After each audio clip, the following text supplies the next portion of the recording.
राधे राधे प्रिय दर्शकों, हमारे इस चैनल पर आपका हार्दिक स्वागत है।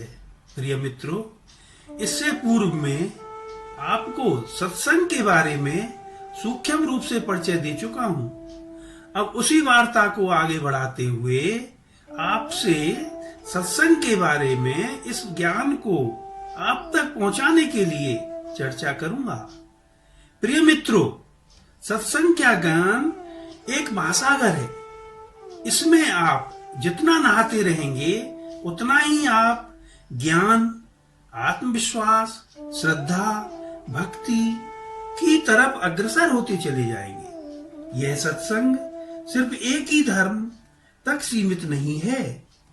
हर धर्म में सत्संग रूपी सावन मौजूद है।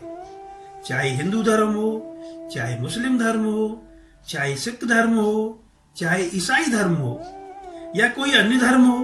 मित्रों, सत्संग में परमात्मा परमपिता ईश्वर से जोड़ता है।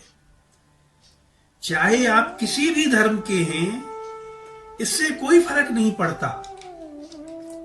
चाहे किसी भी धर्म के द्वारा जुड़े हों, पर सत्संग रूपी सावन का प्रयोग तो हर धर्म में बताया है। हिंदू धर्म में कथा, भागवत, मंदिर एवं गुरुजनों के प्रवचन आदि।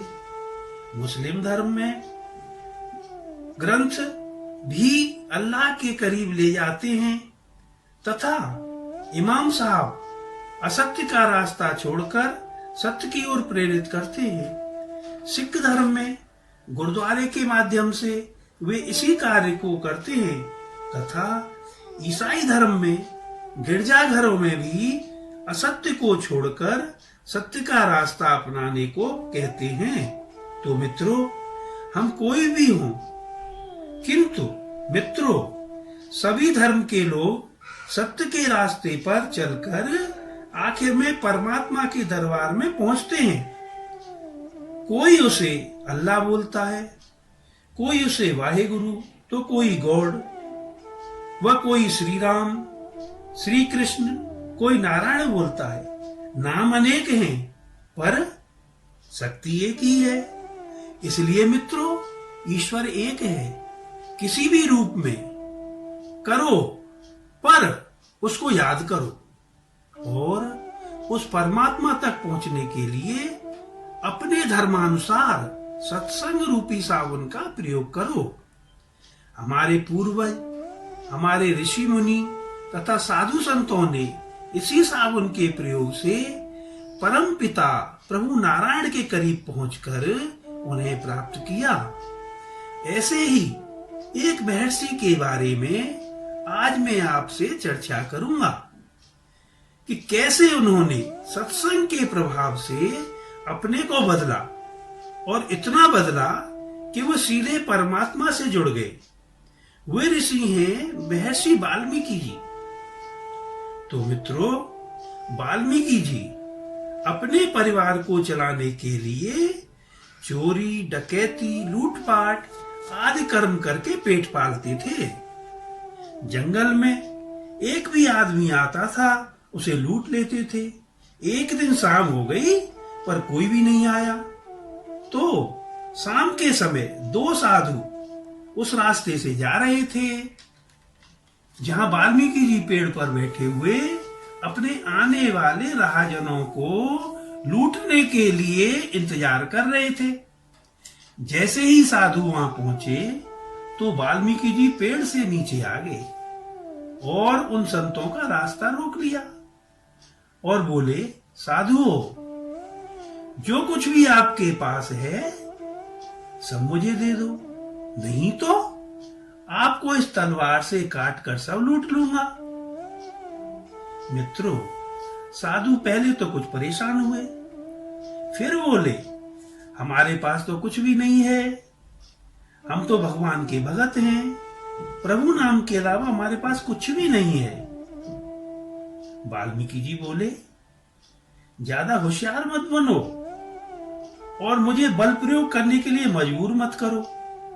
यदि आपके पास कुछ भी नहीं है तो ये जो कमंडल है इसे ही दे दो तथा अपने कपड़े भी दे दो।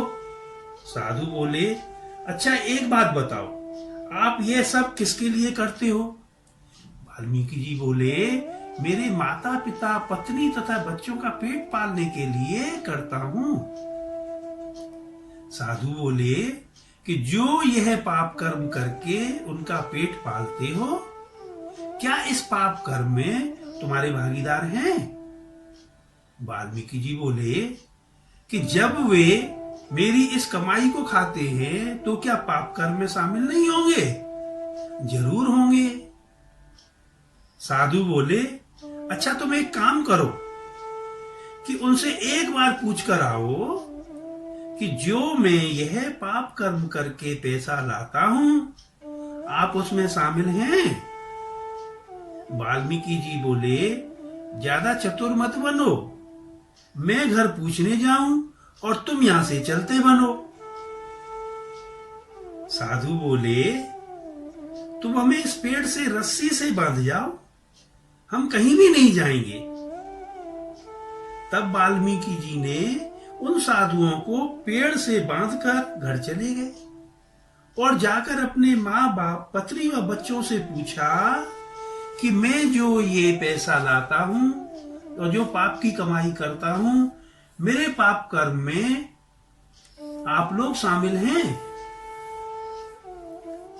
तो मित्रों, माँ बाप, पत्नी, बच्चे सभी ने मना कर दिया कि अपने पापों का फल तो तुम्हें स्वयं ही भोगना पड़ेगा, हम क्यों साथ देंगे?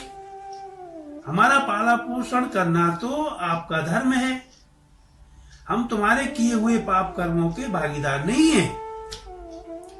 उनकी इस बात को सुनकर वाल्मीकि जी अपने मन में सोचने लगे कि इतना सब कुछ पाप कर्म करके मैं इनका पेट पालता हूं और ये उसमें भागीदार नहीं है। इससे वाल्मीकि जी को बड़ी ही आत्मग्लानि हुई तथा पुनः वहां लौटकर आए। वहां साधुओं को बांध कर गए थे। आकर उन्होंने साधुओं को खोला और उनके पैरों में गिर पड़े और बोले, हे संतो, मेरे इस पाप कर्म में मेरे घर वालों ने शामिल होने से मना कर दिया है, तो मैं पाप की गठरी क्यों सिर पर रखूं? और वे पहाड़ों पर तपस्या करने चले गए तथा बाद में उन्होंने रामायण की रचना की, जो कि पूरी संस्कृत में है, वाल्मीकि रामायण।